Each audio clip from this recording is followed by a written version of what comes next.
little sister Willa always played the noble princess even during the freaking apocalypse. She was pregnant and still trying to look like some graceful queen. I told her to end it safer that way. She slapped me, "Shut up, how can you be so heartless?" Meanwhile, I skipped meals so she and her rescue pet gang could eat. When I collapsed from hunger, she snorted, "Drama queen, think of it as a free weight loss plan." I dragged her to the base, the safe zone, and nearly died doing it. She snatched the last of my rations. "The baby and I are good, give the rest away." I died from my injuries, frozen, starving, forgotten. Willa, she got crowned a saint. Even landed the baby daddy, the deputy governor, and kicked off her perfect little fairy tale. Then I woke up.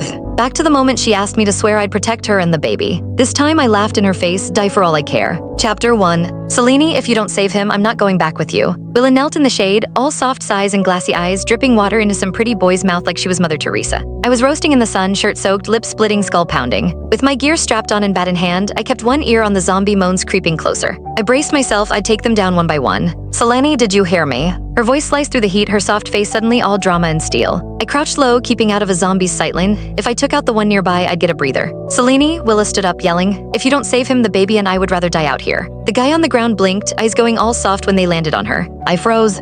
Willa's shout turned every zombie head our way. Even the ones in the back started sprinting, shrieking. Sweat dripped down my face. Yeah, I was stronger than most, but not horde level strong. Last time I thought Willa was just being careless, didn't know she'd done it on purpose. When I refused to save the guy, she flung herself into danger. So I stayed, fought off the swarm, took a bite to the arm. If I hadn't sliced it off, I'd be one of them. I barely made it back, spent 3 days burning with fever. Willa, she thought I'd turn, told everyone not to waste food on me. Something in me iced over, but I didn't blame her. She was my little sister, her and the baby, that was all I had left. Surviving meant sticking together. Once I got better, I walked her to the base. Even with the world ending, Willa still had her standards. Said she wanted to live with dignity and grace. Said I was the older one, so taking care of her was my job. Our parents raised me that way, I didn't question it. Even with one arm, I always stood between her and danger, looked after her, put her first. Willa hated feeling dirty, so half the water we found went to her for washing up. She wanted to look proper, so I risked our necks just to take her outside to pee. Chapter 2. Willa was pregnant, and pregnant women needed double the nutrition. So I pushed myself to the edge, hunting down rare food. I felt bad for her, always gave her first pick. I got what was left, apple cores, scraps, whatever. Eventually, there wasn't even that. I went hungry. Still, Willa complained I was useless, couldn't even feed her and the baby. When I finally blacked out from hunger, I muttered, "Willa, there's not enough food, maybe it's better to give up the baby." She slapped me hard.